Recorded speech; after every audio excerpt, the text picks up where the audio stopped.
안녕하세요. 저는 70대 할머니입니다. 저는 젊어서 일찍이 남편을 잃었어요.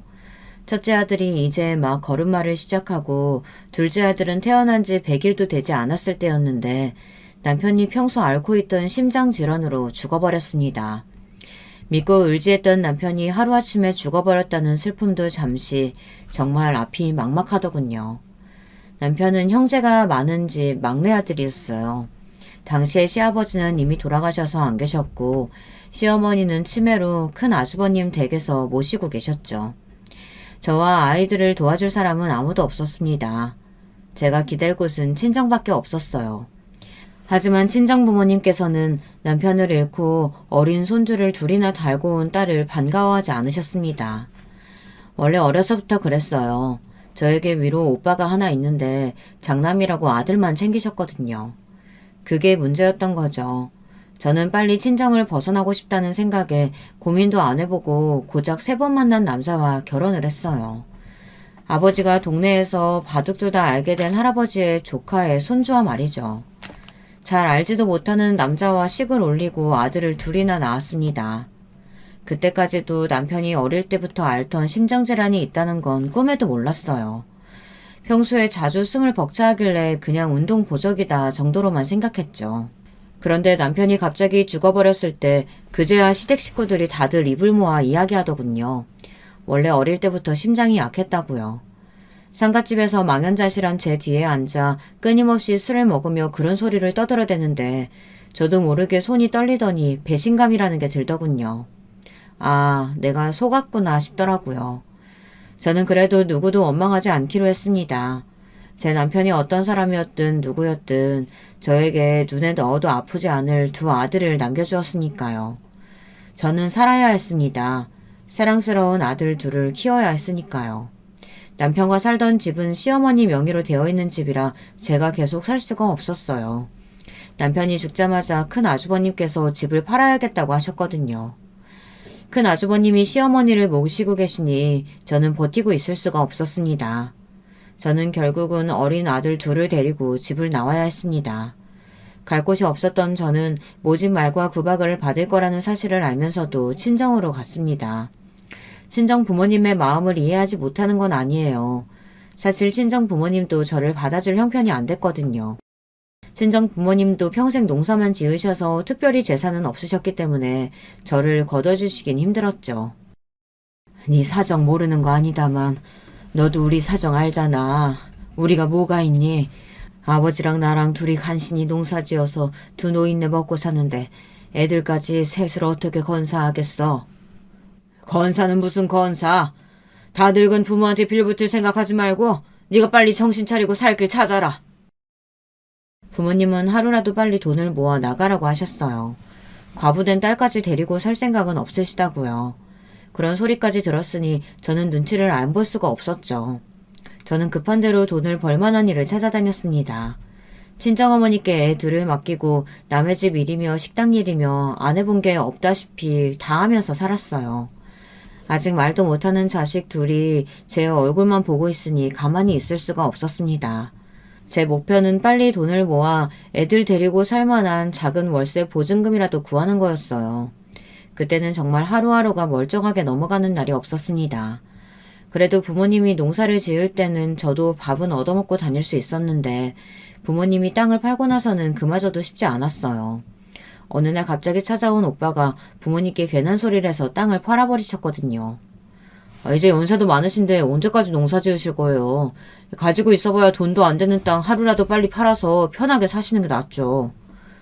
그래, 나나 네 엄마나 몸도 어디 하나 멀쩡한 것도 없으니 너는 농사 짓기도 힘들어.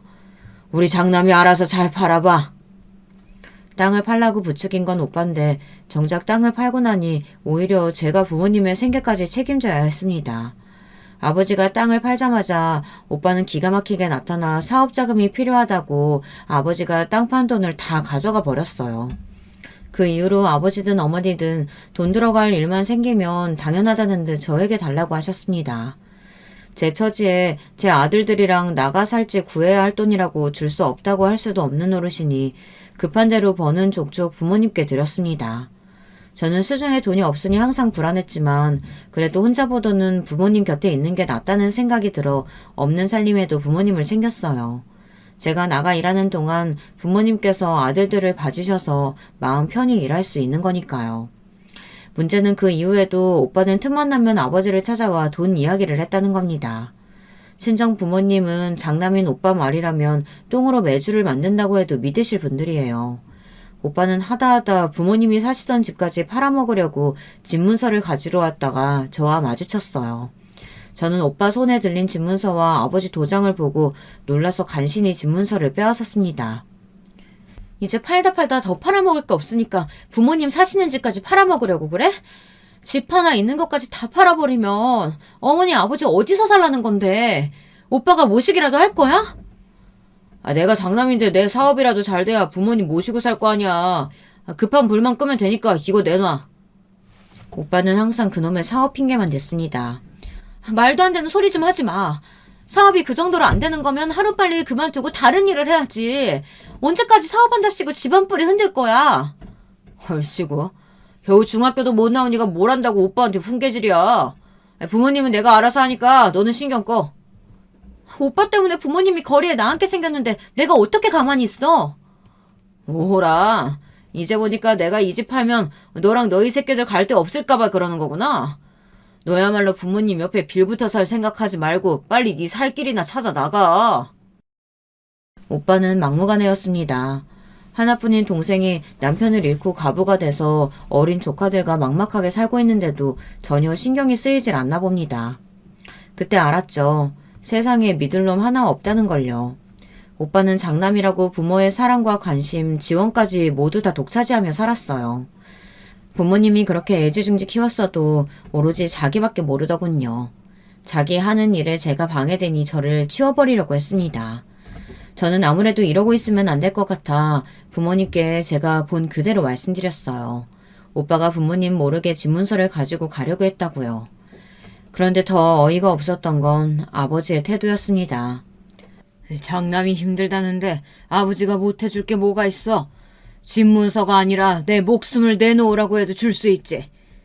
부모가 못나서 더 많이 못 도와줘서 미안타. 똑같은 자식인데 어떻게 저렇게 다를 수가 있을까요?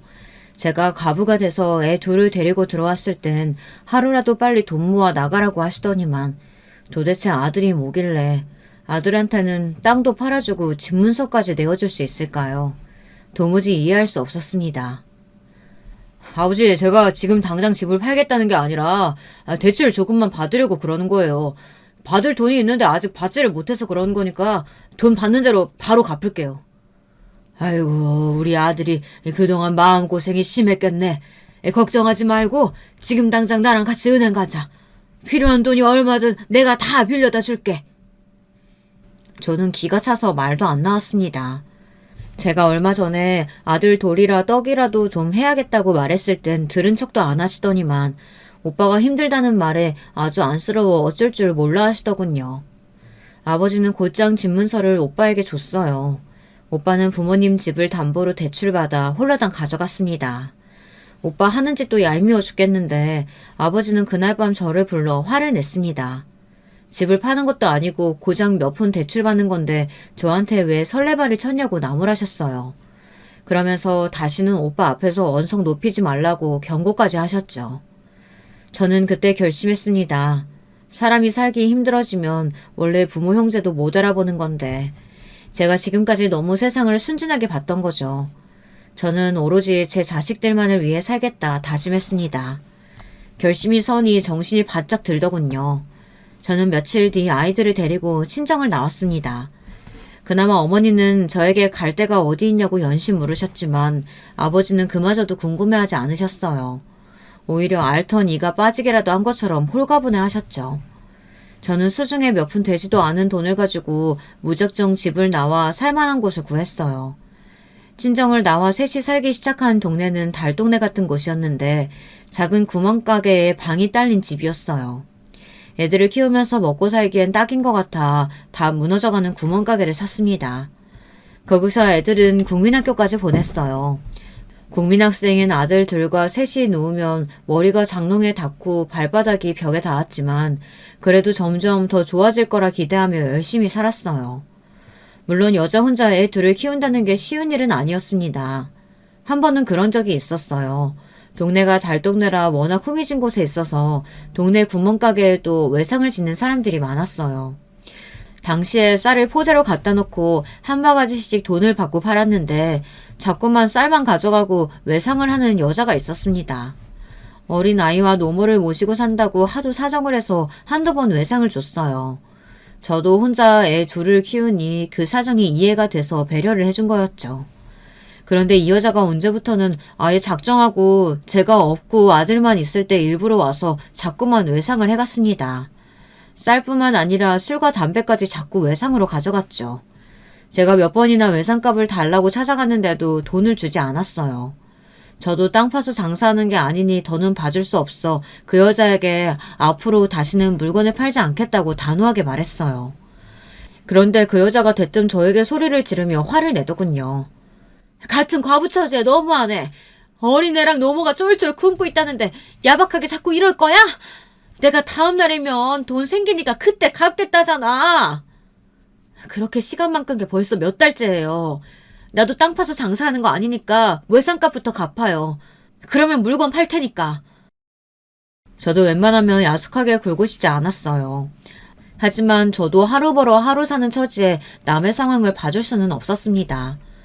그런데 며칠 뒤 말도 안 되는 일이 벌어졌어요.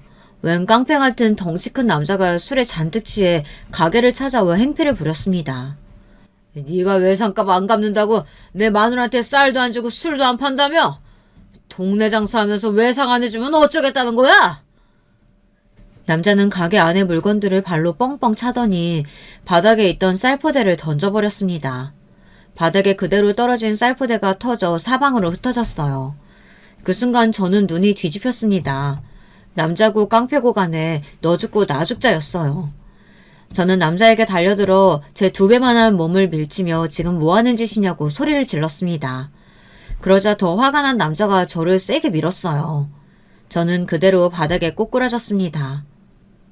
에이구, 여자가 이렇게 독해 빠졌으니 남자도 잡아보겠지. 앞으로 한 번만 더 내 마누라한테 외상 안 해줬다가는 내가 이 구멍가게 불을 질러버릴 테니까 그런 줄 알아? 알고 보니 매일 우리 가게에서 외상을 해가던 여자는 과부가 아니었어요. 버젓이 남편이라는 작자가 있었습니다. 저에게 동질감을 느끼게 해서 외상을 가져가고 싶었던 건지 그게 아니면 못난 알코올 중독 남편은 죽은 거나 다름없으니 과부라고 한 건지는 모르겠지만 그 여자에게는 노모가 아닌 무식한 남편이 있었습니다. 저는 그 다음날 바로 경찰에 신고했어요. 남자가 가게에 와서 행패를 부린 그대로 경찰에게 보여주고 지금까지 그 집에서 갚지 않은 외상 장부도 보여줬죠. 알고 보니 그 알코올 중독에 걸린 남자는 폭력 전과도 있고 최근에 절도죄로 교도소에 다녀왔더군요. 경찰은 우선 파손된 물건과 외상값을 갚으라고 경고를 하고 갔어요. 하지만 비슷한 일이 또 있으면 그때는 이 정도로 끝나지 않을 거라고 남자에게 경고하더군요. 남자가 돌아가고 난 뒤 저는 혼자 바닥에 주저앉아 바닥에 떨어진 쌀을 다 주웠어요. 한 톨도 남김없이 주우려고 몇 시간 동안 바닥을 기어다녔는지 모릅니다. 애들이 없었을 때면 내가 왜 이런 취급을 받으며 여기서 이러고 있나 신세 한탄이나 하다 가게고 뭐고 포기했겠지만 저는 그럴 수 없었습니다. 버티고 살아야 했으니까요. 여자 몸으로 혼자 애 둘을 키우며 산다는 게 참 쉽지 않았습니다. 그런데 그날 저녁 남자는 다시 가게로 찾아왔어요. 평범한 사람이라면 당연히 사과하러 왔겠지만 그 남자는 아니었죠. 또다시 술에 취해서는 저에게 해코지하러 온 거였어요.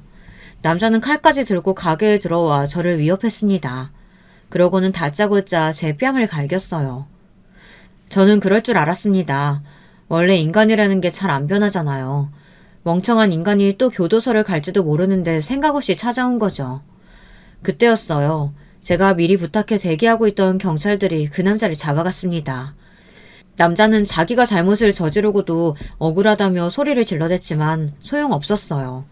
남자가 하는 짓을 이미 경찰들이 직접 눈으로 다 확인했으니까요. 남자는 그대로 다시 교도소로 들어갔습니다. 그때 일은 다행히 잘 해결됐지만 그날 이후에도 그런 일들은 무수히도 많았어요. 과부라고 사람들에게 멸시받고 아들들은 아버지 없는 애라고 하루가 멀다 하고 놀림을 받아야 했지만 저는 아무리 힘들고 어려워도 자식들 앞에서 한 점 부끄러움 없이 살기 위해 악착같이 노력하며 아들 둘을 키워냈습니다. 그렇게 열심히 산 덕분에 저는 막내가 중학교에 들어갈 때쯤 그 지긋지긋한 동네를 벗어나 방이 3개나 되는 집도 사고 원래 하던 구멍가게에 10배는 되는 동네 마트를 인수했습니다. 그렇게 열심히 산 덕분인지 아들 둘은 자랑스럽게 자랐어요. 큰아들은 명문대를 나와 이름만 대면 다 아는 대기업에 들어갔고 둘째 아들은 외교관이 되어 세계 여기저기를 돌아다니고 있습니다. 아들들만 생각하면 저는 밥을 안 먹어도 배가 다 불렀어요. 젊어 고생은 사서도 한다는데 제가 젊어서 고생하며 산 덕에 우리 아들들이 남들 앞에 인정받으며 사는 것을 보면 마음이 벅찼습니다. 지금 죽어도 여한이 없다는 말이 딱 맞았어요. 그런데 이제 아무 걱정 없이 살면 되겠다 싶었던 순간에 또 새로운 고난이 찾아오더군요. 자식이라는 게 참 마음대로 되질 않아요. 이제 웬만해선 돈 걱정은 안 해도 되고 아들 둘 다 장성했으니 장가만 보내면 되겠다 싶었는데 큰아들이 결혼하겠다고 데려온 며느리감이 마음에 안 들었어요. 제 아들은 명문대도 나오고 대기업도 다니고 있는데 여자는 대학도 못 나오고 어디 보험회사인가 다니는 애를 데리고 왔더라고요. 거기다가 부모가 일찍 돌아가셔서 오빠랑 둘이서만 살았대요. 고아나 다름없는 거죠. 사실 저도 제가 이럴 줄은 몰랐는데 아들이 데려온 여자가 너무 마음에 안 드니 반대를 하게 되더군요. 이 어미가 이 정도 나이까지 살아보니까 사람은 다 비슷비슷한 사람끼리 살아야 잘 살더라. 괜히 안쓰럽고 불쌍하다고 동정하는 마음을 사랑이라고 착각하고 살면 나중에 후회하게 되어 있어. 엄마, 나도 어릴 때 아버지 돌아가시고 힘들게 살았잖아. 나는 뭐가 다르다고 그래요. 엄연히 다르지. 너도 네 엄마가 있잖아. 아버지 없는 애들이라는 소리 안 듣게 하려고 엄마가 혼자 얼마나 악착같이 버티면서 키웠는데. 봐라. 내가 너랑 네 동생을 얼마나 훌륭하게 키웠는지. 좋은 대학 나오고 남들이 알아주는 직장 다녀야만 훌륭한 거예요. 영자 씨도 오빠가 혼자 힘으로 훌륭하게 키워서 열심히 살고 있다고요. 엄마, 제발 조건만 보지 말고 영자 씨의 내면을 봐주세요. 아들은 뜻을 굽히지 않았어요. 그 여자가 아니면 평생 결혼도 안 하고 독신으로 늙어 죽겠다고 고집을 피웠죠. 세상에 자식 이기는 부모가 어디 있겠습니까? 저는 세상에서 제일 무서운 게 바로 자식들이에요. 비슷한 일을 전에도 한번 겪었던 적이 있거든요. 작은 아들이 하겠다는 일을 못하게 했다가 작은 아들하고도 등지고 살 뻔했어요. 작은 아들은 서울에서 대학을 다니다 다짜고짜 미국으로 유학을 가겠다고 선언하고 미국으로 가버렸습니다. 물론 본인이 능력이 있으니 선택한 길이었지만 어려서부터 단 한 번도 떼어놓은 적 없었던 자식이 하루아침에 그 머나먼 길을 간다고 하니 저는 너무 서운했습니다. 그래서 처음엔 허락해주지 못했어요. 아무리 자식이 원하는 길이어도 제가 사랑하는 아들들이 멀어지는 건 싫었거든요. 그때 이런저런 핑계를 대며 작은 아들을 잡았는데 아들은 제가 돈 때문에 그러는 줄 알고 마음 상해했습니다. 나도 혼자 그 먼 나라 가는 거 무섭고 겁나요. 근데 내가 태어나서 처음으로 하고 싶은 일이 생겨서 그러는 건데 이 정도도 못 도와주세요? 정 지원해 주시기 힘드시면 제가 가서 일하면서 공부할게요. 제가 나가서 공부하고 와야 돌아와서도 엄마가 좋아하는 돈, 그 돈 많이 벌어들일 수 있어요. 그러니까 투자라고 생각하고 등록금이랑 비행기 티켓만 좀 도와주세요. 아들은 완강했습니다. 무슨 수를 써서든 미국에 가고 싶어 했죠. 저는 돈 때문에 이러는 게 아니라고 말했는데도 아들은 믿지 않았어요. 제가 혼자 힘으로 아들 둘을 키우느라 돈돈거리고 악착같이 사는 모습만 곁에서 지켜봐서인지 아들들은 제가 무슨 돈에 미친 사람이라고 생각하고 있었거든요. 결국은 작은 아들에게 졌어요. 그때 제가 아들에게 진 덕분에 아들은 훨훨 날아 미국으로 가버리더니 외교관이 되어 돌아왔습니다. 사실 돌아온 건 아니에요. 외교관이 되고 나서는 한국에 있는 시간이 거의 없어서 1년에 딱 2번 있는 명절에도 얼굴 보기가 힘들거든요. 거기다가 둘째는 미국에 있을 때 만난 여자와 결혼을 했어요. 겉모습은 한국인인데 속은 미국인이라 외국인이나 다름없었죠. 한국어도 서툴고요. 그러다 보니 며느리라고 해도 남보다 어려웠어요. 한국에 와봐야 손님같이 행동하니 제가 자식이라고 기대할 수 있는 게 전혀 없었죠. 그래서 더 큰아들 결혼에 신중했던 거예요. 저도 어쩔 수 없는 옛날 사람이라 큰아들이 장남이기도 하고 작은아들은 저렇게 외국 생활만 하느라 어머니를 챙길 생각을 안 하니 집안에 맏며느리라도 좀 제대로 된 애가 들어왔으면 했죠. 더군다나 결혼 이야기가 나오기 전까지 큰아들은 단 한 번도 제 속을 썩인 적이 없는 착한 아들이었어요. 사춘기 때도 작은 투정 한 번 부린 적이 없었고요. 그런 아들이 저에게 반기까지 들며 그 여자가 그렇게 좋다고 하니 저로서는 반대할 명분이 없었습니다. 더 반대했다가는 결혼도 안 하고 저도 안 보고 살 작정이라고 하는데 어떻게 반대를 하겠어요. 저는 20대에 과부가 돼서 제 인생을 바쳐 키운 아들들을 모두 환갑이 되기 전에 장가도 보내고 독립을 시켰습니다. 아들들의 인상이 전부 제 마음에 드는 건 아니었지만 그래도 부족한 거 없이 다 이뤄냈다고 생각했어요. 그 점에 있어서는 나름 자부심도 있었고요. 그런데 육아라는 게 장가 보냈다고 다 끝나는 게 아니더군요. 새 식구가 생기니 더 신경 쓸 일도 많고 문제도 많았어요. 맏며느리라 저도 모르게 기대를 좀 했는데 기대를 하면 할수록 실망할 일이 생기더군요. 당연한 일이었죠. 제 자식도 제 말을 안 듣고 마음대로 안 되는데 남의 자식이 마음대로 되겠어요. 한 번은 이런 일이 있었습니다. 큰아들이 결혼한 지 얼마 되지 않아 바로 아들 생일이었습니다. 저는 평생 일을 하며 애 둘을 혼자 키워냈지만 아들들 생일만큼은 빠지지 않고 챙겼습니다. 사실 생일이란 게 별거 없잖아요. 미역국이랑 반찬 몇 가지 해서 먹이고 케이크 사다가 초에 불 붙여서 끄면 그만이잖아요. 참 별거 아니라도 그게 사람 사는 도리이고 낙이니 잊지 않고 챙기려고 노력하며 살았죠. 저는 결혼하고 나서 첫 생일이니 당연히 며느리가 알아서 준비할 줄 알았습니다. 그런데 아들 생일이 며칠 남지 않았는데도 큰며느리는 전화 한 통이 없더라고요. 제가 큰 기대를 하는 건진 몰라도 명색이 결혼하고 첫 생일인데 주말에 가족끼리 만나 식사라도 하지 않을까 기대했습니다. 그런데 정작 아들 생일 전날까지 며느리고 아들이고 연락이 아예 없길래 그냥 둘이 알아서 시간을 보내려나 보다 하고 말았죠. 신혼인데 둘이 보내고 싶은가 보다 싶어서요. 그런데 생일 당일날 아침 아들에게 축하 전화를 했더니 아들이 미역국도 못 먹고 출근을 했답니다. 저는 미역국은 아니라도 그래도 뭐라도 먹고 출근했겠지 했는데 아예 빈속이래요. 원래 자기들은 둘 다 아침을 먹지 않는답니다. 아무리 평소에는 아침을 안 먹어도 생일날인데 빵이라도 하나 입에 물고 나와야지. 어떻게 하루 종일 나가서 일하는 사람들이 빈속으로 출근을 해? 엄마는 새벽에 일어나 가게 나가기도 전에 너희들 먹을 밥상 다 차려놓고 나갔어.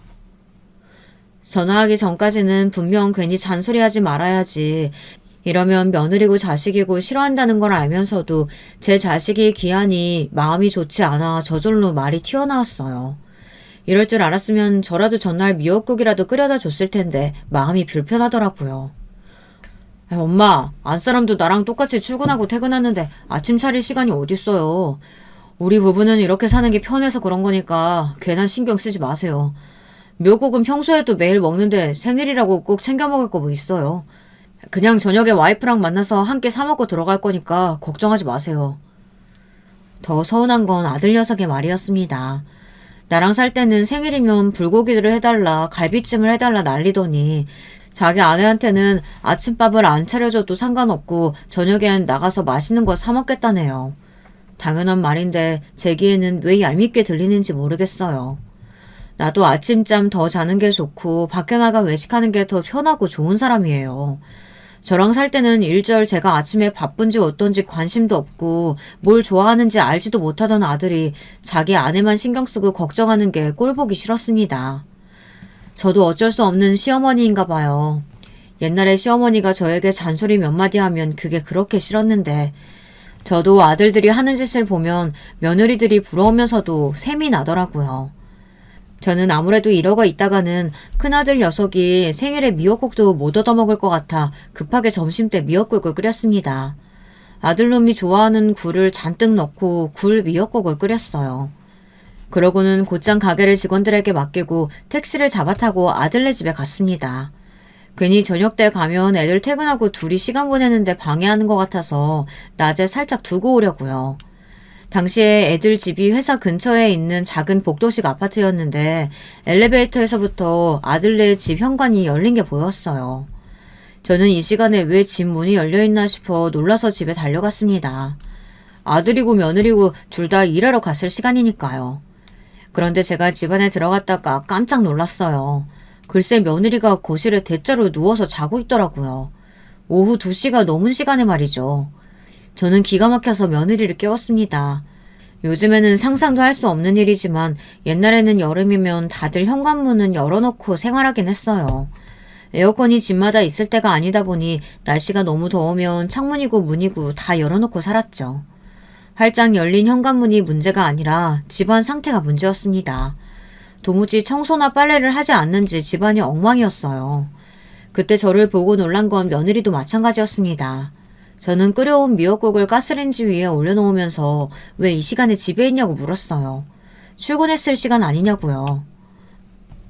보험일이라는 게 사무직처럼 사무실에 하루 종일 앉아있는 일이 아니어서요. 오늘은 일이 없어서 집에서 좀 쉬고 있었어요.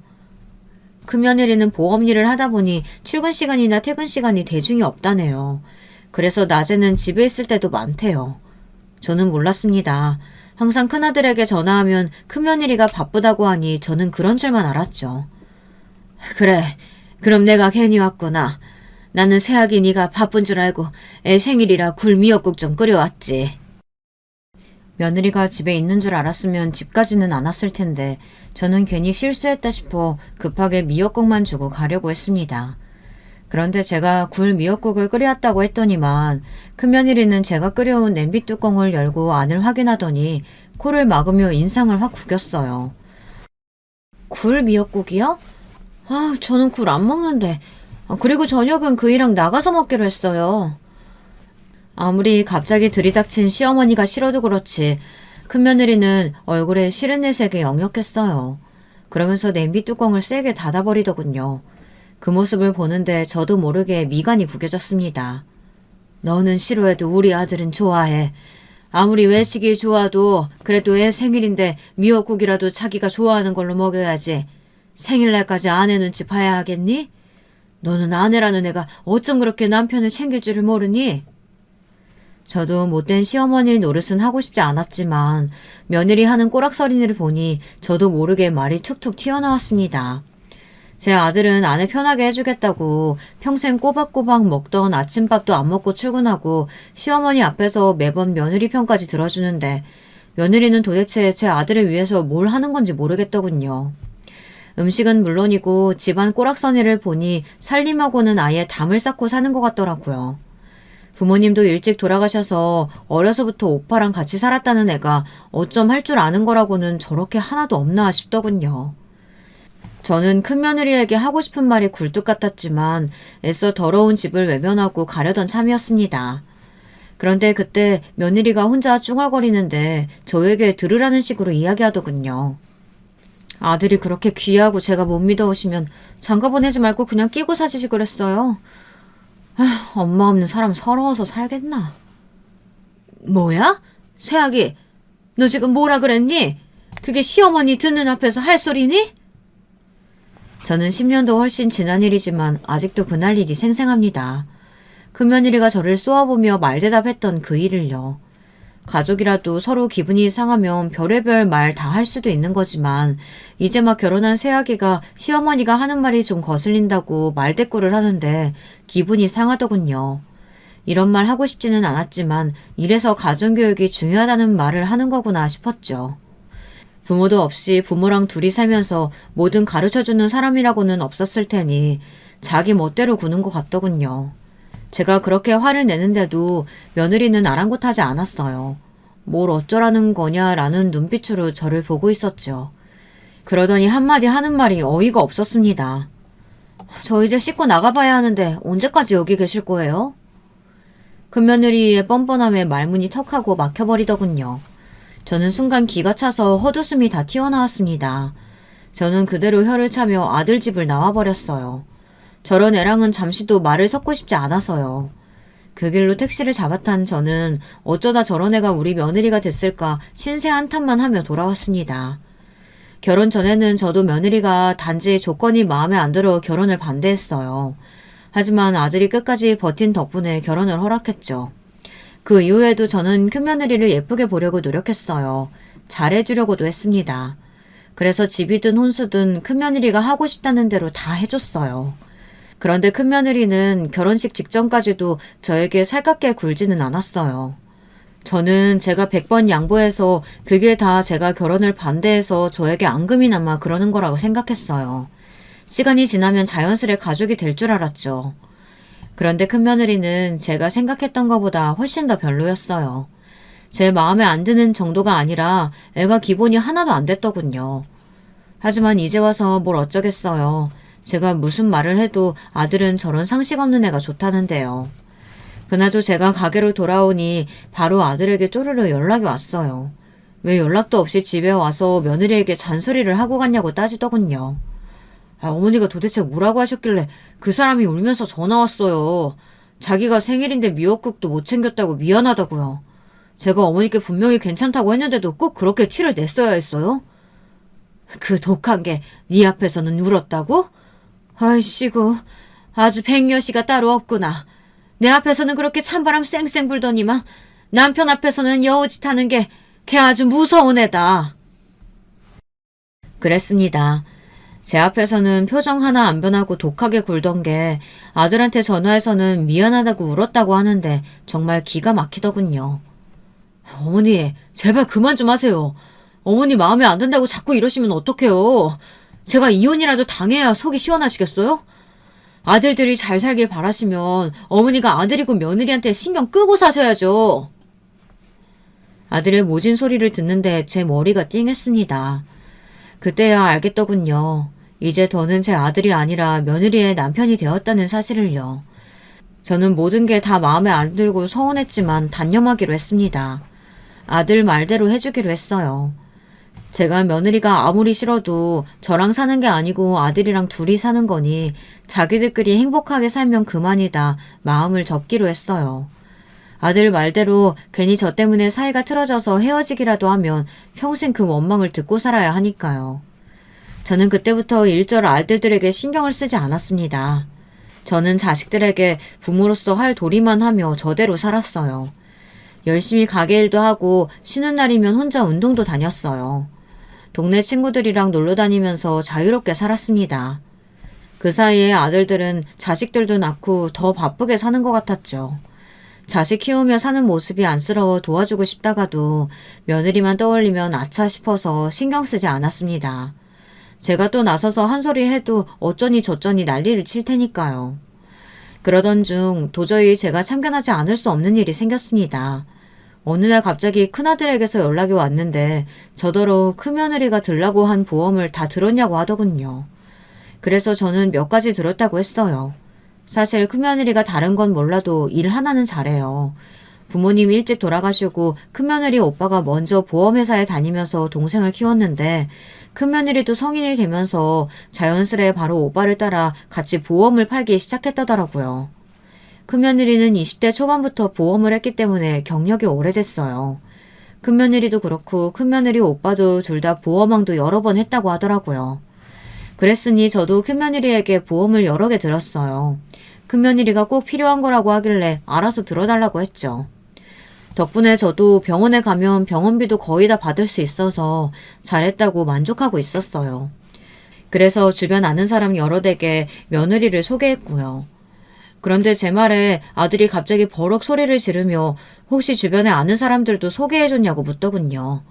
그래서 주변에 며느리가 보험한다고 이야기는 했다고 했습니다. 그래서 주변에 물어보면 며느리 연락처를 알려줬다고요.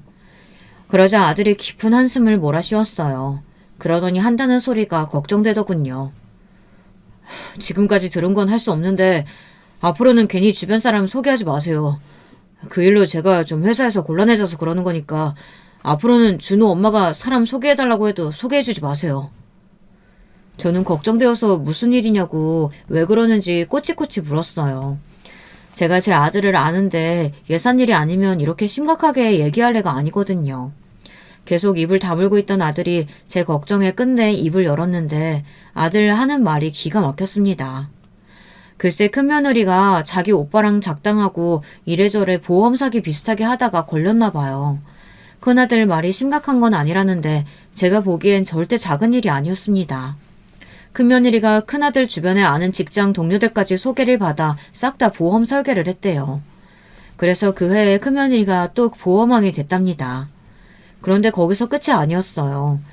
며느리 본인이 계약한 회원들 정보를 자기 오빠한테 멋대로 넘겨 그 명예를 가지고 다른 보험까지 들게 유도했나 봐요. 물론 그런 식으로 영업할 수는 있지만 그런 과정에서 사람들에게 돈까지 주며 계약을 받은 겁니다. 그렇게 다른 보험을 들게 하고 만약 그 사람이 다른 사람을 소개하면 또 돈을 주는 방식으로 멋대로 해왔던 거죠. 그게 소문이 나서 큰며느리와 큰며느리 오빠 보험회사에서 감사를 받았나 봐요.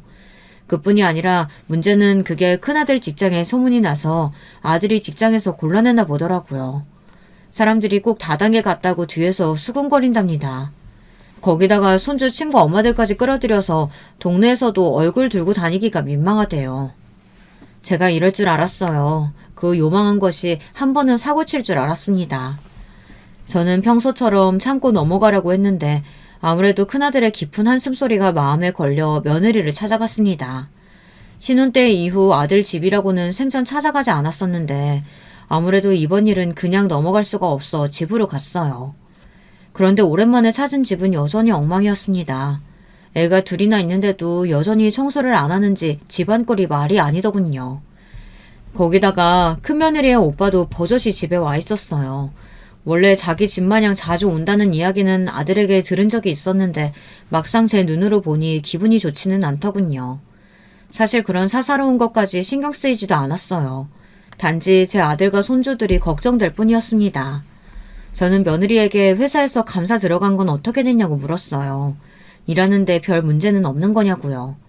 그러자 큰며느리는 아무렇지 않다는 듯 원래 보험회사라는 게 감사하는 게 흔한 일이랍니다.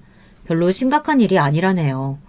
저는 며느리의 태도가 마음에 들지 않아 마음을 가다듬고 최대한 차분하게 말했습니다.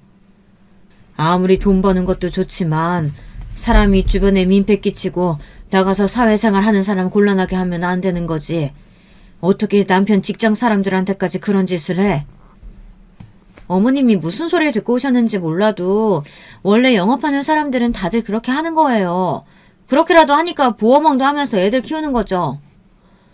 우리 아들이 능력 없어서 애들 굶기는 것도 아닌데 너무 그렇게 악착같이 하지 마. 너도 이제 나이가 있는데 보험은 소일거리로 하면서 집에서 애들 챙기고 살림 열심히 해야지. 그게 돈 버는 거야. 저도 하고 싶은 말은 굴뚝 같았지만 애써 참고 좋게 말한 겁니다. 그런데 그때였어요. 옆에 있던 큰며느리 오빠가 불쑥 말을 끼어들었습니다. 사돈 어르신이 뭘 몰라서 하시는 말씀인데 어르신 아들만 돈 잘 버는 거 아니에요. 준호 엄마도 최선을 다해서 이 자리까지 온 건데 그렇게 멋대로 이래라 저래라 하시면 안 되죠. 시어머니라고 해준 것도 없으면서. 순간 저는 제 두 귀를 의심했습니다. 잘못 들은 건 줄 알았어요. 저는 기가 막혀서 헛웃음이 다 나왔습니다. 말씀 참 이상하게 하시네요. 제가 언제 준호 엄마 일하지 말고 집에서 눌러 앉으라고 했습니까? 그리고 말이 나와서 말인데 남편이고 자식이 주변 사람들한테 다단계 소리까지 듣는데 그런 일에서 돈 많이 벌어봐야 그게 다 무슨 소용이에요. 사돈 어르신도 혼자 아들 키우셨다면서 세상을 너무 모르시네. 먹고 살려면 다단계든 뭐든 원래 뭐든지 해서 먹고 사는 겁니다. 직업에는 원래 귀천이 없어요. 형님, 지금 저희 어머니께 뭐 하시는 겁니까? 왜 언성을 높이고 그러세요? 그때였습니다. 마침 퇴근하고 돌아온 아들이 집에 들어오다가 상황을 보고 놀라서 제 앞을 가로막고 섰어요. 매제, 내가 못할 소리 했나? 사돈 어르신이 잘 알지도 못하면서 툭하면 내 동생 시집살이 시키는데 나도 가만히 못 있겠네. 내 동생이 뭘 해서 먹고 살든 말든 도대체 무슨 상관이냐고. 그렇게 아들이 걱정되면 돈이나 좀 펑펑 주든지. 형님, 그만하세요. 아무리 뭘 몰라도 할 말 못할 말 구분은 하셔야죠. 그만 돌아가세요. 뭐야? 내가 모르긴 뭘 몰라. 자네야말로 명문대 좀 나왔다고 매일 뻐기는데 그래봐야 월급쟁이 주제에 어디서 잘난 척이야? 아이고, 이게 도대체 무슨 일이라니. 집안 꼴 잘 돌아간다. 저는 속이 상하다 못해 문드러져서 그대로 아들 집을 나와버렸어요. 도대체 어디서 저런 무식한 인간들이 내 아들 인생에 끼어들어서 이런 못 볼 꼴까지 봐야 하는 건지 모르겠습니다. 그날 이후 아들은 저에게 죄송하다고 전화가 왔어요. 며느리와 며느리 오빠와도 잘 풀었으니 걱정하지 말라고요. 아들이 걱정하지 말라고는 했지만 저는 그런 아들이 더 걱정됐습니다. 예전에는 그래도 며느리랑 둘이 잘 사는 것 같아 보였는데 요즘은 아들 얼굴이 영 좋지 않았거든요. 마음고생도 좀 하는 것 같고요. 그런데 며칠 뒤 웬일로 큰며느리한테 전화가 먼저 다 오더군요. 아무래도 며칠 전에 일이 마음에 걸렸는지 저에게 저녁을 다 대접하겠다네요. 그것도 밖에서 먹는 게 아니라 집에서 큰며느리가 저를 위해 상을 차리겠대요. 며느리가 저를 위해 밥을 차려준 게 우리 집에 시집 온 지 몇십 년 만에 처음 있는 일이었습니다. 저는 며느리만 생각하면 괘씸해서 다신 보고 싶지 않았지만 그래도 제 손주까지 낳고 제 아들과 산 세월이 있으니 어른으로서 너그럽게 이해하고 넘어가 주자 싶어 그렇게 하겠다고 했습니다. 그런데 역시나 인간은 그렇게 쉽게 변하는 동물이 아니었어요. 어쩌면 큰며느리를 처음 봤을 때 어떻게든 아들과의 결혼을 뜯어 말렸어야 했습니다. 큰며느리는 제가 생각한 것보다 훨씬 더 악랄한 년이었어요. 제가 아들네 도착했을 때 깜빡 속을 뻔한 게 상다리가 부러지게 상을 차렸더군요. 제가 좋아하는 전복죽부터 생일도 아닌데 잡채에 갈비찜까지 화려하게도 차려놨더라고요. 저는 놀라서 무슨 날이냐고 뭘 이렇게 고생했냐고 했습니다. 그러자 가소로운 며느리년이 입까지 가리며 웃으며 부끄러워하더군요. 생각해보니 제가 지금껏 어머니한테 매일 밥상을 받아보기만 했지 해드린 적은 한 번도 없더라고요. 지난번에 어머님 댁에 갔을 때 잘못한 것도 사과드릴 겸 신경 좀 써봤어요. 어때요? 마음에 드세요? 마음에 든다마다 우리 큰며느리가 이렇게 솜씨가 좋은 줄은 내가 십몇 년 만에 처음 알았네. 시작은 좋았습니다. 그때까지만 해도 큰며느리가 저에게 진심으로 사과를 하고 앞으로 잘 지내보겠다고 이런 자리를 마련했나 보다 했죠. 그런데 잠시 뒤 믿기지 않는 일이 벌어졌습니다. 식사를 막 하려던 차에 큰며느리가 갑자기 자리에서 벌떡 일어나더니 제가 좋아하는 매생이국도 끓였다며 금방 가지고 오겠다고 주방으로 후다닥 들어갔어요. 그쯤 되니 큰며느리가 뭘 잘못 먹어서 저러나 이제는 걱정될 지경이었습니다. 저는 고생스럽게 무슨 국까지 가지고 오냐고 됐다고 하려고 며느리를 따라 나섰습니다. 그런데 웬걸 국을 가지고 온다던 며느리는 제가 뒤따라온 줄도 모르고 국을 담은 그릇에 뭔가를 집어넣으며 누군가와 통화를 하고 있더군요. 그런데 그 내용이 아주 소름 끼쳤어요. 이것만 넣으면 저 할망구 사망보험금 10억은 우리 거라는 거지? 순간 가슴이 팔짝팔짝 뛰고 손이 차가워지는데 느낌이 쎄하더군요. 저는 며느리가 저를 보기 전에 후다닥 주방을 나와 자리에 앉았습니다. 그때 큰며느리는 마치 아무 일도 없다는 듯 국 2개를 들고 나와 제 앞에 연기가 모락모락 나는 국그릇을 내려놓더군요. 그러면서 맛있게 드세요 라고 말하는데 온몸에 소름이 쫙 돋았습니다. 저는 아무래도 이상해서 이대로 가만히 있을 수는 없었어요. 저는 순간 머리를 굴렸어요. 그러고는 콜록콜록 사례에 들린 척 기침을 하며 큰며느리에게 물 한 잔만 떠다 달라고 부탁을 했습니다. 그러자 큰며느리가 역시나 자리에서 벌떡 일어나 조금만 기다리라고 하더군요. 큰며느리가 자리에서 일어나자마자 저는 곧장 제자리에 있던 국을 며느리의 국과 바꿨습니다. 며느리의 통화 내용을 들은 이상 분명 국 안에 뭔가 들어있을 것 같아서요. 그런데 잠시 뒤 말도 안 되는 일이 벌어졌습니다. 식사하던 며느리가 갑자기 헛구역질을 하기 시작하더니 입에서 거품이 부글부글 끓어오르기 시작했어요.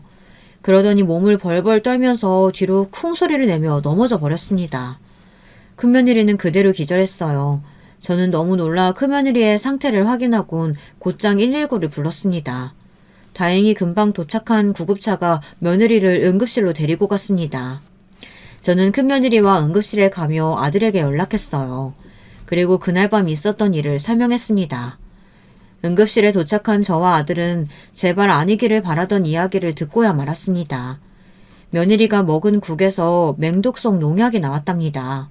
며느리는 곧장 위세척을 받았어요. 아마 조금만 늦었으면 며느리는 사망했을 거랍니다. 의사 말을 듣자마자 저는 그대로 바닥에 주저앉고 말았습니다. 그런데 그때 아들은 곧장 며느리의 핸드폰부터 확인했어요. 제가 주방에서 며느리가 누군가와 통화하는 내용을 들었으니 가장 최근에 통화한 사람이 며느리와 공모해 저를 죽이려고 한 일이라는 거죠. 그런데 번호를 확인한 아들은 저만큼이나 침통한 표정으로 머리를 움켜쥐었습니다. 내가 이럴 줄 알았어. 이럴 줄 알았다고. 그게 무슨 소리야? 누군데 그래? 제 말에 순간 눈물을 왈칵 쏟은 아들은 갑자기 제 앞에 무릎을 꿇고 앉았습니다.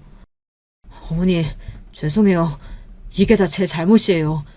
어머니가 결혼하지 말라고 했을 때 결혼하지 말았어야 했는데 저런 악마 같은 여자랑 결혼해서 제가 어머니까지 잃을 뻔했어요. 저는 아들부터 진정시켰습니다. 아무래도 이 사달의 원흉인 큰며느리 년이 농약을 먹여 나를 죽이려고 한 일만이 만행의 끝은 아닌 것 같았습니다. 그런데 애써 눈물을 삼킨 아들이 경찰에 신고부터 하더군요. 그로부터 얼마 뒤 경찰이 응급실로 찾아왔어요. 아들이 경찰에게 증언하는데 저는 경악을 금치 못했습니다. 알고 보니 큰며느리 년은 사기꾼도 이런 사기꾼이 없더라고요. 큰며느리 년이 저를 죽이겠다고 함께 공모한 게 바로 그년의 오빠였습니다.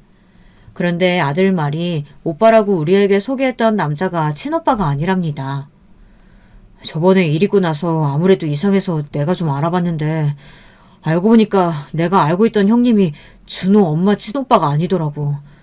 부모님이 일찍 돌아가셨다는 것도 거짓말이고 원래는 고아원에서 자랐대. 그 오빠라는 사람도 고아원에서 같이 자랐던 남자고. 세상에 어떻게 이런 일이 있을 수 있을까요? 그러니까 큰며느리는 애초에 결혼할 때부터 저와 아들을 속인 거였어요. 아들이 아무래도 아내와 그 오빠라는 놈이 이상해서 사람을 시켜 뒤를 캤는데 큰며느리와 그 오빠라는 남자는 고아원에서 나가면서부터 둘이 내내 살았답니다. 그러면서 친오빠라고 속이고 결혼까지 하고 지금까지 제 아들의 형님 행세까지 한 거죠.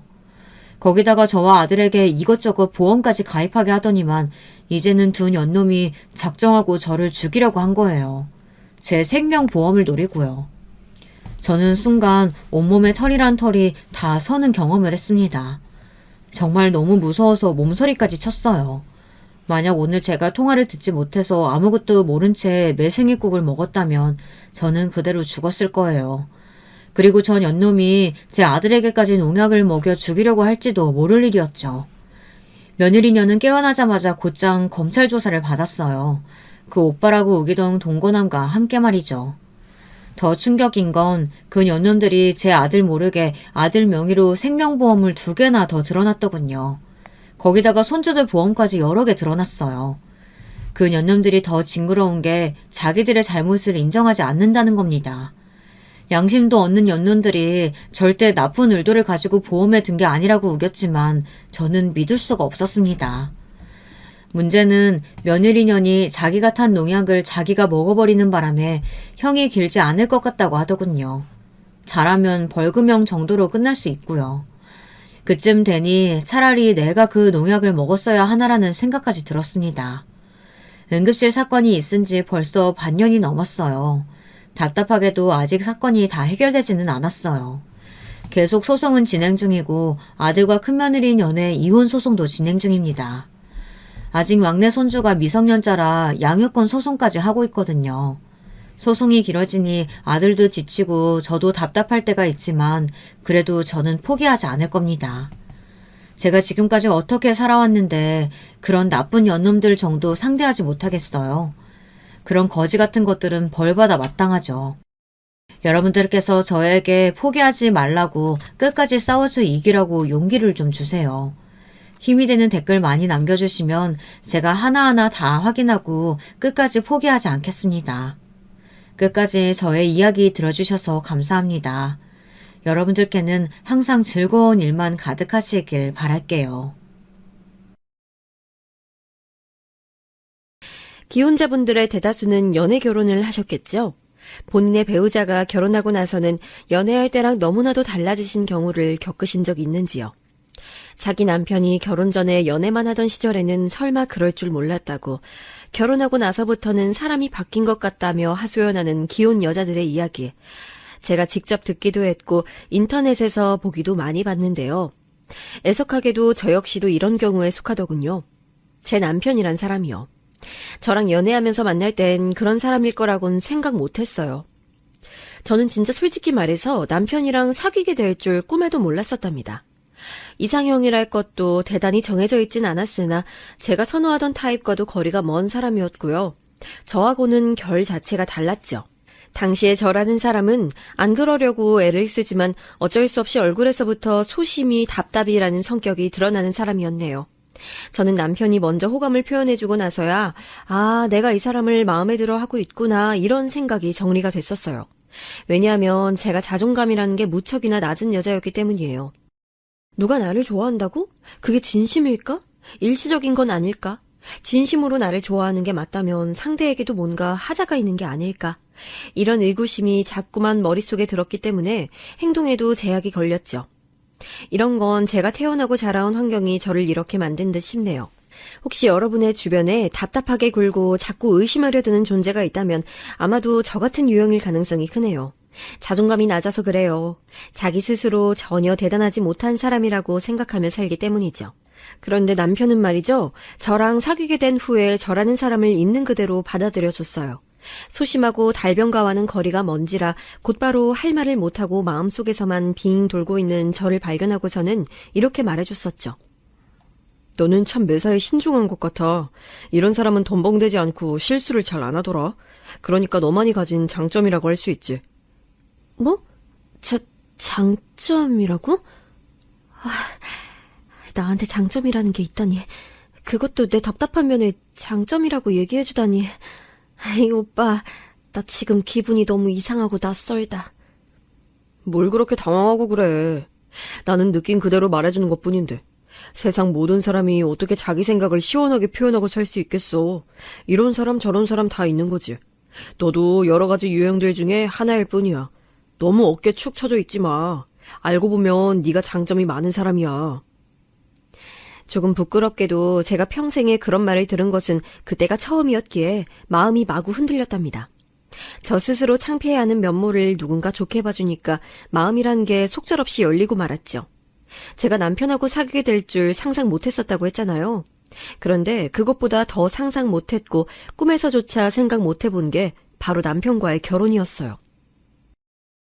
우리 처음 사귀기로 했던 때보다 너 진짜 다른 사람처럼 달라진 거 알아? 내가 너를 변화시켰구나 싶어. 너를 이렇게 발전시킨 내가 진짜 신기하고 대단한 것 같네. 남편은 저랑 있으면 자기가 대단한 남자가 된 기분이라 고취감이 든다고도 했었네요. 그렇게 보자면 서로에게 긍정적으로 영향을 끼쳤던 것 같아요. 당시에 남편은 계약직으로 직장을 다니고 있었는데요. 안타깝게도 재계약에는 실패했고 남편은 이것에 커다란 충격을 입었습니다. 내가 이대로 끝이라니. 분명히 재계약 될 거라고, 보나마나 성공일 거라고 다들 나한테 그랬었는데 난 그래서 의심도 하지 않았어. 내년에도 지금의 일을 계속하고 있을 거란데 의심을 하지 않았단 말이야. 그런데 지금 이게 뭐야. 진짜 자존심이라는 게 박살난 것 같다. 오빠, 너무 그렇게 좌절할 거 없어. 세상에 어디 일자리가 거기만 있어? 재계약, 나도 오빠 말 듣고서 무조건 될 거라고 생각했었기 때문에 이런 소식이 당황스럽긴 하지만 냉정하게 따져보자면 될 거라는 확률이 100%는 아니었잖아. 어쩔 수 없었던 일이라고 생각하고 이제 그만 털고 일어나자. 오빠라면 더 좋은 직장 잡을 수 있을 거야. 그렇겠지? 나 김사훈이가 보란듯이 더 성공을 거두려고 이런 시련이 온 거겠지? 진짜 너무 날벼락 같은 일을 당했는데 너라도 나 위로해줘서 고마워. 너 없었으면 내가 많이 힘들었을 거야. 남편은 제가 건넨 위로에 받았던 충격을 떨치고 그 직장에서의 생활을 덤덤하게 마무리 지을 각오를 다질 수 있었는데요. 근무 마지막 날에 충격적인 전말이 밝혀지고 말았어요. 알고 보니까 남편이 재계약 못할 것이라는 것을 그 동료들은 다 눈치채고 있었다네요. 그럼에도 남편을 더 나락으로 떨어뜨리려고, 놀려먹으려고, 좌절에 빠뜨리려고 일부러 재계약 무조건 된다, 이미 재계약 확정이나 다름없다, 이렇게 바람을 넣어왔던 것입니다. 근무 종료 날에 한 사람이 남편에게 몰래 다가오더니 착잡한 표정으로 그런 얘기를 전해주었다네요. 사실은 남편 빼고 다 한통속이었단 무서운 얘기를요. 지난 2달간 일부러 남편에게 헛바람 넣으면서 재계약 이미 확정이니까 한턱 쏘라면서 남편에게 커피값이며 고깃집 비용을 뜯어냈던 것이죠. 재계약 될 줄로만 믿고 어깨에 힘주고 다니는 남편을 보면서 다들 속으로 즐겁게 비웃고 있었다는 그 전말, 저 역시 남편에게 전해 들으면서 온몸에 불쾌한 소름이 돋아났어요. 인생에서 그런 부류는 결코 만나지 않는 게 상책이에요. 남의 상처에 신경 안 쓰고 괴로워하는 모습을 보면서 그걸로 자기가 더 우월하다는 것을 느끼는 못된 부류들이 있죠. 남편은 직장에서 그런 부류를 만나 철저히 농락당한 것이었습니다. 사람에 대한 신뢰가 바닥을 쳤고 나 이번 일로 진짜 남자로서 자존심에 금이 가버렸다. 회복이 될지 모르겠다. 나 이제 어떻게 사회생활이라는 걸 다시 할 수 있을까?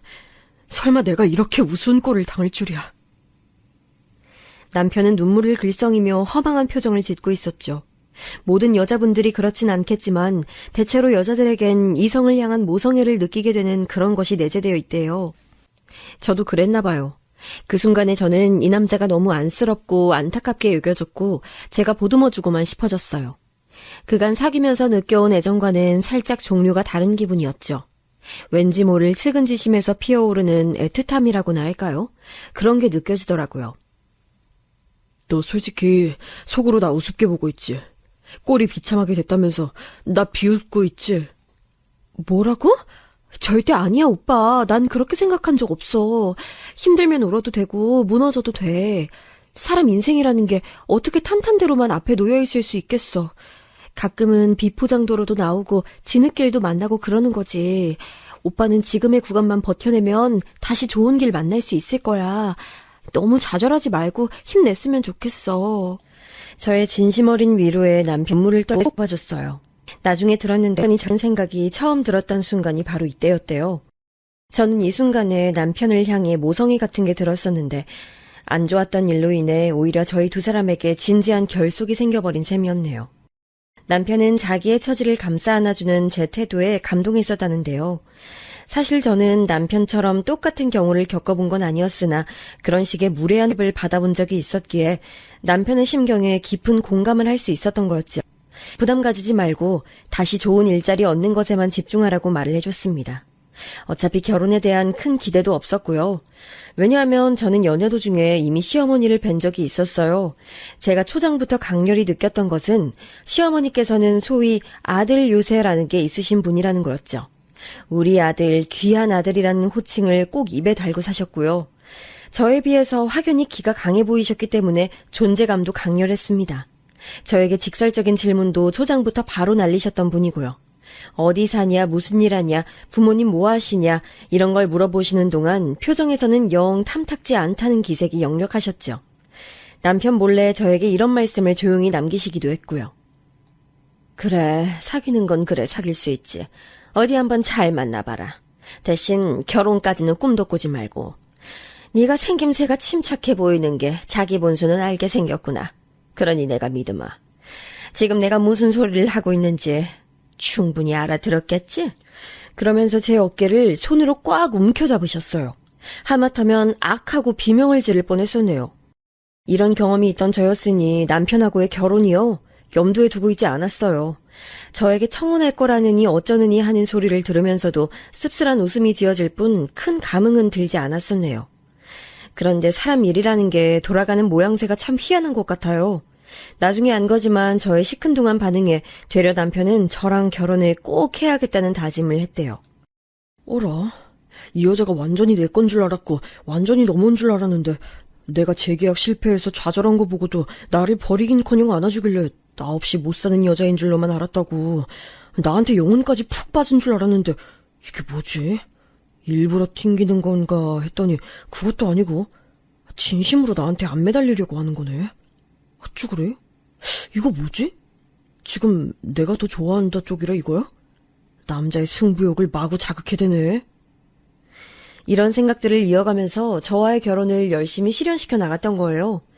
사실 그전까지는 남편이 저랑 결혼하고 싶다고 말을 했던 것에는 반쯤 허세가 섞여 있었죠. 그냥 멋진 멘트를 날리고 싶었던 거였으니까요. 그런데 제가 결혼에 대해 소극적으로 반응하자 그게 남자의 뭔가를 건드리고 말았다네요. 남자분들, 이런 심리가 뭔지 정확히 아신다면 댓글에 남겨주신다면 고맙겠어요. 제가 꼭 찾아볼게요. 아무튼 남편은 염원하던 성공적인 재취업을 이뤄냈고 저와의 결혼을 추진했어요. 그쯤 되자 저도 결혼은 어렵다고 자세를 취하기가 어려워져서 에라이 모르겠다 하고서는 남편의 청혼에 적극적으로 수락하고 말았네요. 그래, 비록 내가 일찌감치 환영받지 못하는 존재로 찍혔는데다가 행복한 결혼 생활이나 단란한 가정을 꾸린다는 것, 좋은 부모가 된다는 것에는 자신이 없는 사람이지만 나의 답답한 면모를 장점이라 말해주고 늘 열린 시각으로 세상을 바라보는 남자잖아.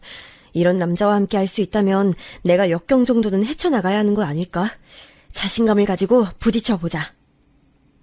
하지만 펼쳐진 가시밭길은 제가 각오했던 것 이상이었죠. 남편이 저랑 결혼하겠다고 선언했을 때 시아버지께서는 그저 떨떠름한 기색을 비치신 것이 다였으나 시어머니께서는 갑자기 눈을 질끈 감으시더니 손으로 뒷목을 잡으며 옆으로 풀썩 쓰러지셨어요. 제가 얼마나 당혹스러웠는지 몰라요. 그런데 그걸 보고도 남편은 저랑 결혼하겠다고 밀어붙였으니 허락을 계속 안 하실 수는 없을 노릇이었을 테지요. 남편에게는 누나가 있는데요. 제 시누이 되는 사람이 그때 거의 발작을 하면서 이렇게 덜 떨어진 여자가 왜 자기 올케로 들어오냐며 따졌어요. 제가 알기로는 남매 사이가 대면대면해서 전혀 안 친했던 것으로 아는데 자기 동생이 결혼하겠다고 하니까 갑자기 없던 남매애가 솟아난 모양이었죠. 저는 항상 눈치만 살피며 고개 숙이고 있었고요.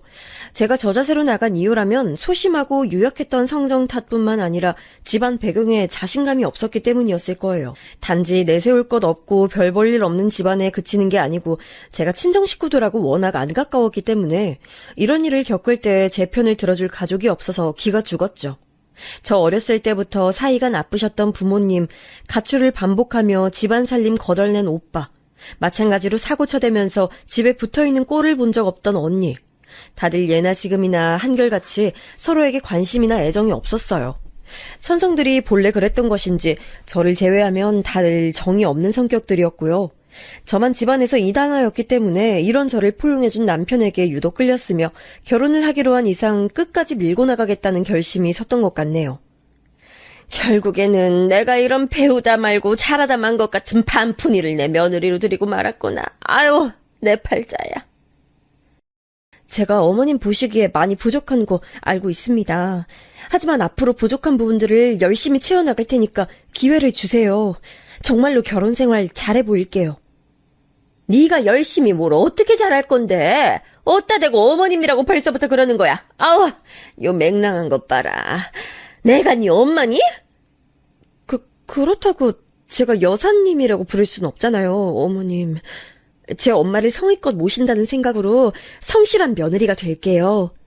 세상에, 내가 진짜 할 말이 없구나. 아주 대단한 의미로 나를 할 말을 잃게 만들었어.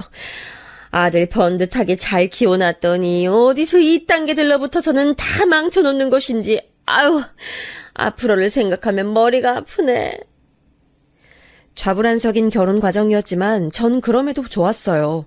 이제 인생의 2막이 열린다는 실감이 들었고 이상적인 가정을 꾸리겠다는 기대감이 들었으며 시댁 식구들이 제 가족이 됐다는 생각으로 벅찼거든요. 하지만 시어머니께서는 저처럼 생각을 전혀 안 하신 모양이었죠. 초장부터 저를 엄청 갈궈대셨어요. 앞으로 고생 제대로 시켜줄 테니까 각오하라면서 일을 빡빡 하시는 모습에 제가 등줄기에 소름이 돋았던 적도 있었네요. 제가 집안일을 하나부터 10까지 다 잘하고 있는지 늘 감시하시고 확인하려고 드셨으며 남편에게 밥상을 어떻게 차려내고 있는지도 죄다 점검하셨어요. 참고로 저희 신혼집이랑 시댁이 가까웠고요. 그렇기에 마땅히 될 핑곗거리가 없어서 저는 시어머니께 불려가기 일쑤였죠. 어느 날 저에게 볶음 요리를 알려주시겠다고 해서 시댁에 갔던 때는 앞머리가 치렁치렁한데 아직도 안 자르고 뭐 했냐고 시어머니께서 윽박을 지르셨고 제가 다음에 자르고 오겠다고 했더니 보기만 해도 답답하시다며 부엌 가위로 제 앞머리카락을 싹둑 잘라버리셨어요. 저는 삽시간에 앞머리가 이마의 맨 윗부분만 가리는 바보 같은 모양새가 돼서 놀란 마음에 눈물을 보였었죠. 그랬더니 나약하게 눈물이나 질질 짠다면서 저를 또 구박하셨고요. 당 한 20라면 단순 열거만 해도 내용이 엄청 길어질 거예요. 그 정도로 제가 고되게 당했고 참다 못해서 남편한테 이런 거 말하면서 제발 조치를 취해달라고 했더니 하루 종일 회사에서 일하고 온 사람에게 왜 그런 피곤한 소리를 하냐며 시어머니의 말씀을 며느리가 따르고 사는 건 당연한 거니까 저보고 참으라 그랬어요. 너무 힘이 빠지더라고요. 그런데 얼마 후 제가 임신 사실을 알게 됐죠. 병원에 가봤다가 깜짝 놀랐어요. 저는 끽해야 8주나 됐을까 그렇게 생각했었는데 14주라고 하는 거예요. 배가 겉으로 크게 안 나오는 산모들이 있는데 제가 그런 경우라고 했죠. 임신한 생명은 아들이었고 이때 처음 칭찬을 들었어요. 첫 방에 딸 안 가지고 아들 가진 건 잘했네. 최소한 눈치는 있나 보구나. 시어머니께서 그런 말씀을 하시는데 그게 뭐라고 저는 또 그 앞에서 고개를 열심히 끄덕여 보였는지 모를 일이에요. 임신 후기로 갈수록 제가 몸이 너무 안 좋아지는 바람에 어쩌다 보니 시집살이에서는 해방되어 살 수 있었고요. 출산 후에도 한번 몸이 크게 아파서 조용히 살았다가 아이가 2돌 지나면서부터는 다시 고생 시작이었네요. 아이 돌보는 것만으로도 벅찬데 제가 온갖 집안일도 독박이었고 시댁에 가서 수발 들고 사람 미치게 하는 시집살이였고 정신이며 육신이 남아나질 않았어요. 그래도 저 이게 평화를 지키는 길이라고 믿으며 참았습니다. 아이가 걷고 뛰고 말문 트이고 나서부터는 그래도 제 숨통 역시 트였으니 상황이 좀 나아졌고요. 생각도 못했던 부분은 저희 아들이 자기 할머니를 싫어한다는 것이었어요. 더 아기 적에는 안 그랬었는데 이제 머리가 크고 활동량도 늘어나면서부터는 희한하리만치 자기 할머니를 경계하더라고요. 저는 영문을 모르겠으니까 눈치만 보이고 아무리 예쁜 손자라도 자꾸만 그렇게 나오니까 시어머니께서도 슬슬 심기가 불편해지신 모양이었죠. 아이가 예민하단 핑계를 대면서 은근히 시댁에 안 가는 수법을 제가 한창 쓰고 있던 시기였어요. 그런데 어느 날 시어머니께서 요새 들어 입맛이 통 없으시다며 제가 말아준 시원한 비빔국수 한 그릇 먹으면 입맛이 다시 돌아올 것 같다는 말씀을 하시는 거예요. 이틀 연속 그렇게 말씀하셔서 제가 너무 난감했어요. 왜냐하면 전에도 한번 걸쭉한 양념장 넣고 상추 팍팍 올려서 비빔국수 드시고 싶다 하시길래 제가 해드렸더니 맛이 이게 뭐냐면서 이딴 거 먹을 바에는 차라리 밖에서 사 먹는 조미료 덩어리가 낫겠다며 욕을 한 사발 퍼부으셨던 전적이 있거든요. 그래서 저는 시어머니께 다시 비빔국수를 해드린다는 생각만 해도 기분이 가라앉아서 애써 흘려들었어요. 식사가 안 땡기실 때는 상큼한 과일 같은 거 드셔도 좋다는 조언만 드리면서요. 그러고 나서 일단락된 줄 알았는데 사흘 뒤에 시어머니께서 화가 난 목소리로 연락을 주셨어요. 당신께서 가만히 생각해보니까 저의 태도가 너무 열받으셨나 봐요. 뻔히 자기 시어미가 집에서 만든 비빔국수 먹고 싶다는 거 눈치챘으면서 모르쇠로 일관한 것이 너무 괘씸하다고 하셨네요. 솔직히 맛에 자신이 없어서 타박만 들을 것 같다고 말씀드렸더니 음식은 맛보다 정성이라고 하시대요. 분명히 일전에는 맛대가리 없는 것보다 짜증나는 건 없다고 하시면서 저를 무섭게 째려보셨으면서 남편은 저한테 그까지 비빔국수 해드리는 게 뭐가 그리 어렵냐고 하면서 자기 모친이 비빔국수 스스로 못 해드셔서 그러는 게 아니라 며느리의 정성이 담긴 손맛을 느끼고 싶어 하신다는 걸 모르냐는 논리로 저를 힐난했어요. 상황이 이렇게 되자 저도 이까지 비빔국수 하나가 뭐라고 왈가왈부 말들이 나오나 싶어져서 그냥 시어머니께 비빔국수 해드리겠다고 제가 내일 점심때 대구로 가겠다고 그랬습니다. 그런데 시어머니께서는 저희 집으로 당신이 직접 오겠다고 하시더군요. 너는 계란 후라이 한 개만 붙여도 온갖 부산을 다 떨면서 부엌 해집어놓는 천하의 망충이잖니. 엊그제 우리 집 부엌을 싹 다 락스물 타다가 닦아놨는데 네가 이리저리 더럽혀놓고 뒷정리도 제대로 안 하고 도망갈 생각을 하면 내가 벌써 머리가 아파. 너희 집으로 내가 가는 게 낫지. 태연이는 비빔국수 같은 거 아직 못 먹잖아. 내가 우리 손자 먹일 꼬마김밥 몇 줄 싸가련다. 애는 그거 먹이면 되겠고. 네? 어머님께서 아이 먹일 걸 싸우시겠다고요? 안 그래도 내일 오후 간식 애한테 뭘 줘야 하나 생각 중이었는데 고민을 덜었네요. 감사해요, 어머님. 그럼 내일 뵐게요. 저희 집으로 오시는 건 가만 보니까 오랜만이네요. 저는 왠지 시어머니의 말씀에 기분이 나아졌던 듯 싶어요. 시어머니라면 저에게 락슨물로 시댁 청소 빡빡하라고 시키시고도 남으셨을 분인데 직접 부엌이나마 청소를 하셨다고 하니까 괜히 웃음이 났었죠. 제가 도대체 언제 부엌을 쓰고 나서 뒷정리를 제대로 안 했다는 것인지 모르겠지만 제가 청소노동에서 한 차례 벗어났다는 것과 저희 아들 먹이실 것을 직접 시어머니께서 준비해 오신다는 것에 나름 즐거웠죠.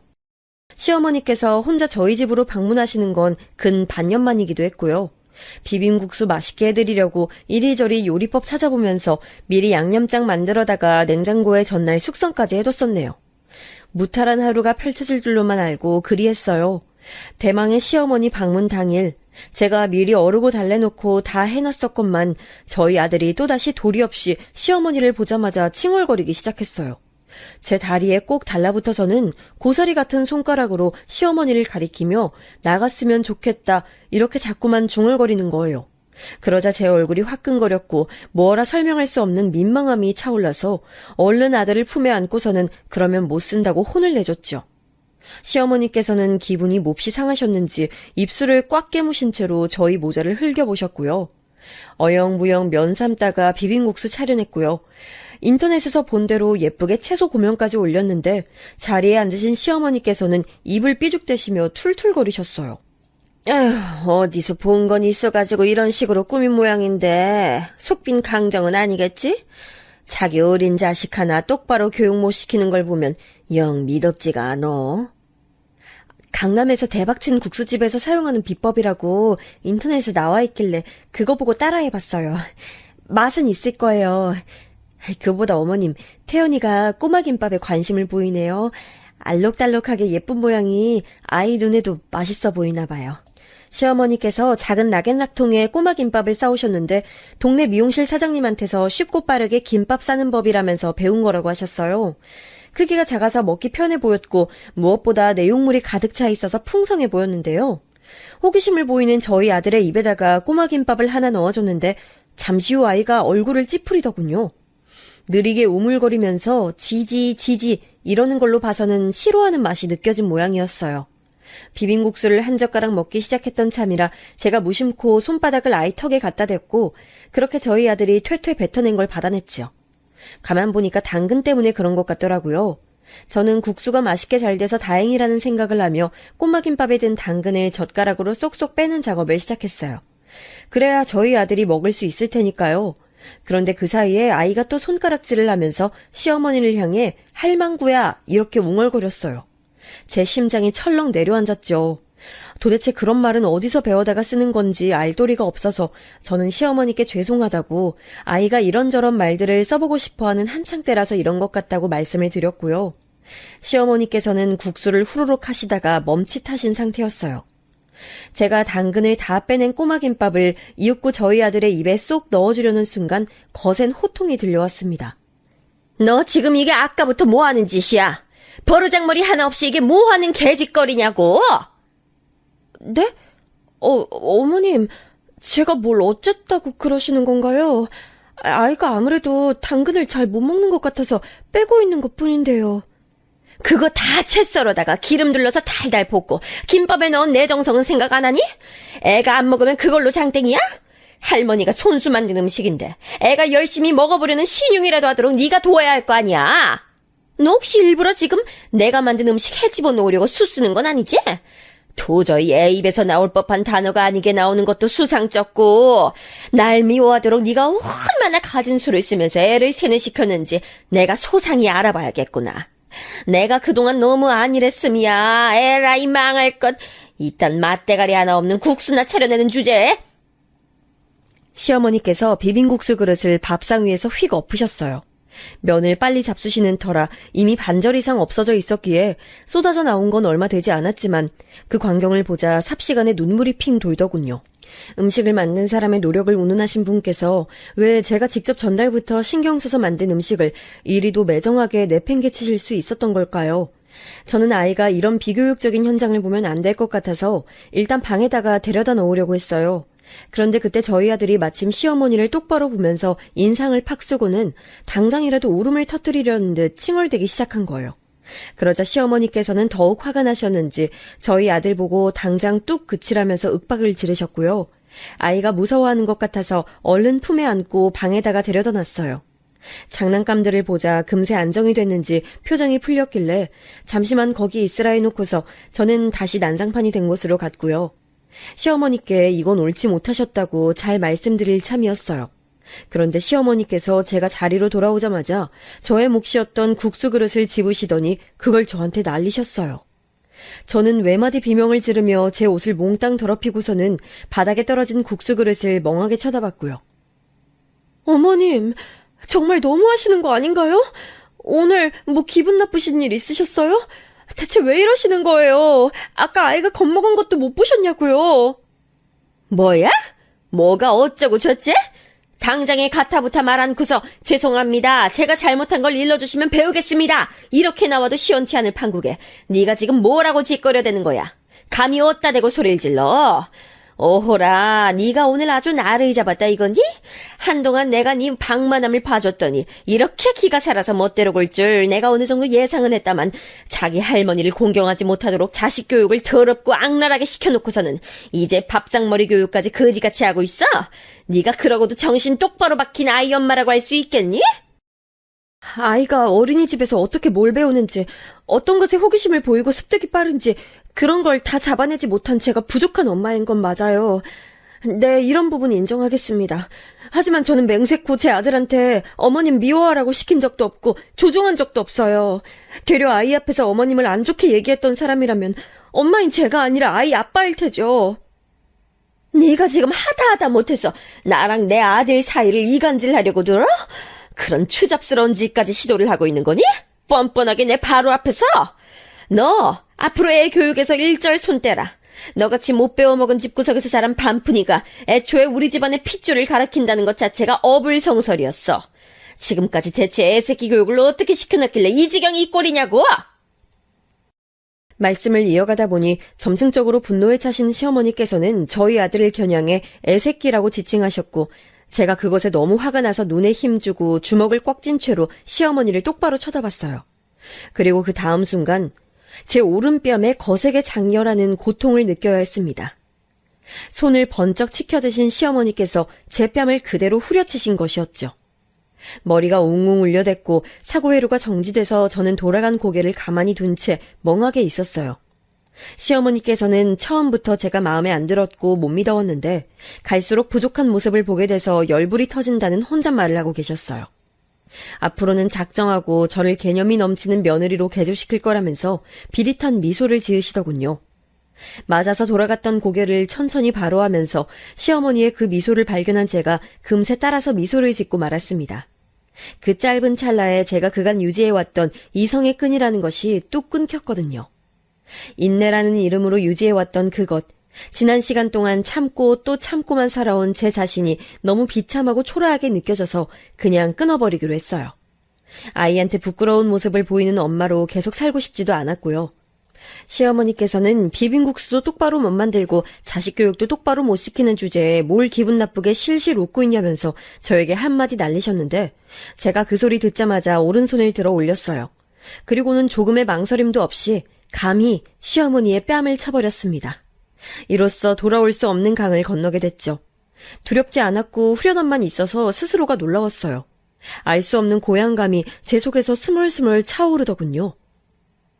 너 지금 무슨 짓을 저지르는 거야? 이게 머리가 아예 돌아버렸나?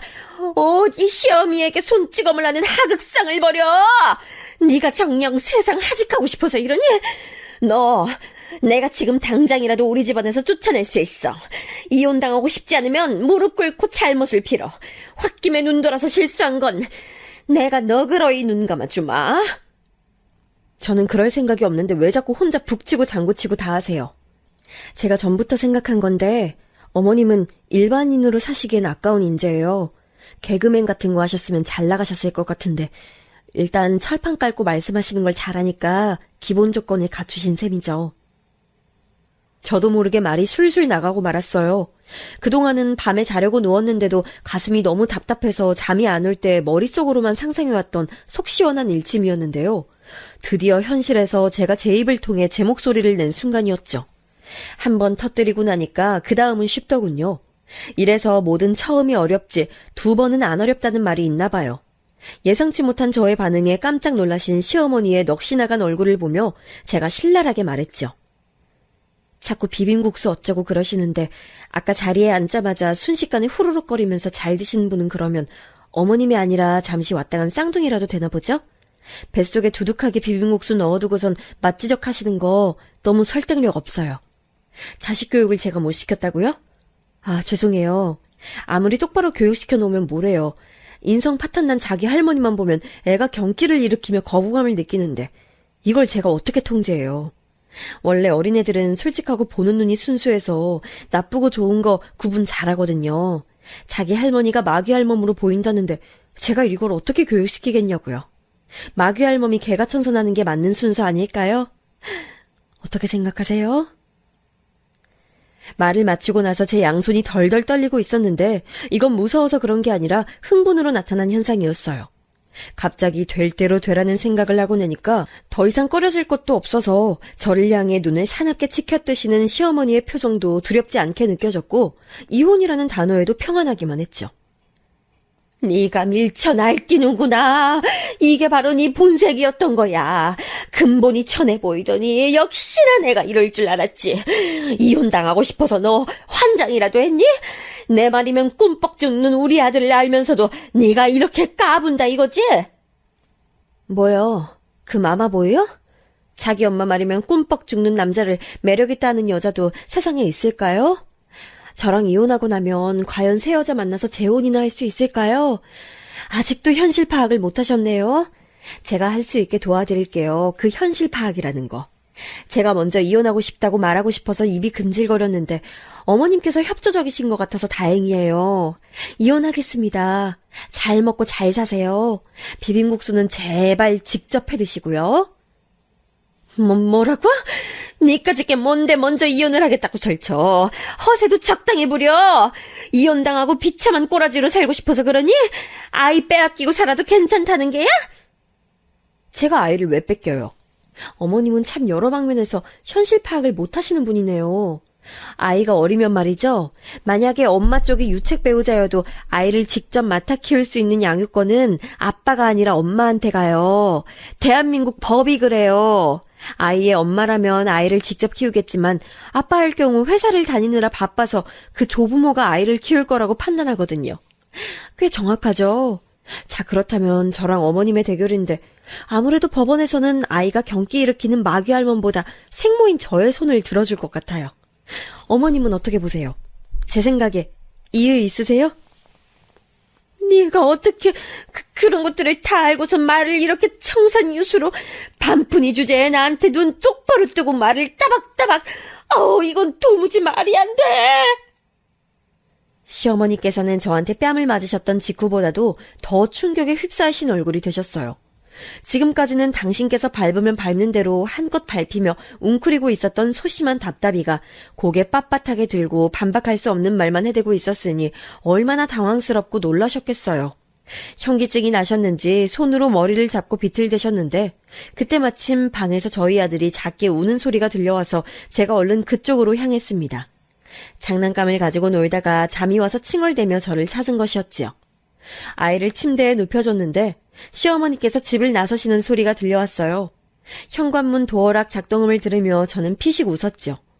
이제 무서울 것 없고 저에겐 오로지 직진만 남았다는 굳센 다짐을 재차하였답니다. 시어머니께서 저한테 된통 역공을 당하고 발길을 돌리셨으니 시댁이 어떻게 됐겠어요? 완전히 뒤집어졌겠죠. 시아버지랑 시누이는 둘 다 제가 그런 식으로 시어머니께 대들고 이혼 선언을 했다는 게 도저히 믿어지지 않는다면서 제게 확인을 요청해왔어요. 그래서 제가 덤덤하게 말씀드렸죠. 하여간에 이혼할 거니까 그런 줄 아시라고요. 그랬더니 이제 난리가 난 거예요. 설마 제가 진짜로 이혼을 작정할 줄이야. 모두가 상상도 못했으니까요. 시누이가 저에게 연락을 하더니 전에 없이 살가운 목소리를 내며 말했어요. 어머나, 우리 올케 지렁이도 밟으면 꿈틀한다더니 미처 몰랐던 의외의 면모를 지니고 있었네. 내가 우리 올케한테 이런 화끈한 면이 있는 줄 알았다면 진작 친하게 지냈을 텐데. 따로 만나서 카페도 가고 말이야. 그래서 말인데 우리 앞으로는 따로 친분 쌓으면서 잘 지내볼까? 이혼이라는 소린 넣어두고 우리 엄마가 괴팍해서 그렇지 진심이 아닐 때가 많으신 분이라는 거 우리 똑똑한 올케는 다 알고 있지? 지난 날은 잊고 앞으로 새로운 추억들 쌓아가자. 이상한 소리 하시는 건 모녀가 똑같네요. 뜬구름이나 잡는 어이없는 화법이 모전 여전이었군요. 이제 와서 저한테 신경 쓰실 필요 없어요. 그리고 본인이나 잘하셔야 하지 않을까요? 비혼주의자도 아니고 결혼을 꿈꾸시는데 남자를 만나는 족족 차이시잖아요. 저한테 이러실 시간에 밖에 나가서 소개팅이라도 한 번 더 하세요. 그러시다가 정말 노처녀로 늙어 죽으실까봐 염려되네요. 저는 웃음기 하나 없는 목소리로 진지하게 신우이를 향해 더없이 속 시원한 일침을 날려줬어요. 그간의 채증이 확 사라지는 순간이었다고나 할까요? 약이 바짝 오른 신우이가 저한테 반박을 하려고 애썼지만 나오는 말들은 모두 불분명한 신음뿐이었고요. 전화를 끊자마자 저는 신우이 번호를 차단했어요. 이미 시어머니 번호는 차단돼 있었고요. 진작에 이럴 것을 지금까지 못하러 시댁 식구들 눈치 봐가며 착한 며느리, 착한 올케가 되려고 굽신거렸는지 아무런 수확도 없던 것을 괜한 노력을 해온 제 자신에 대해 비웃음이 나왔고 지금이라도 태세 전환을 하기를 잘했다며 스스로를 다독이기도 했네요. 이런 사태가 터지는 동안 남편은 어땠냐고요? 처음엔 저한테 몹시 화를 내면서 제가 시어머니께 사과를 드려야 한다고 주장했어요. 어디 감히 며느리 주제에 시어머니의 뺨을 치냐면서 제가 정신이 나간 거라고 그랬죠. 글쎄, 이제 더 이상 내 시어머니도 아닌데 내가 그렇게 신경 써야 하는지 모르겠네. 내 시어머니 아니고 오빠 엄마니까 앞으로 오빠가 알아서 신경 써. 나한테 말하지 말고. 아, 오빠랑 나도 부부로 살 날이 얼마 안 남았구나.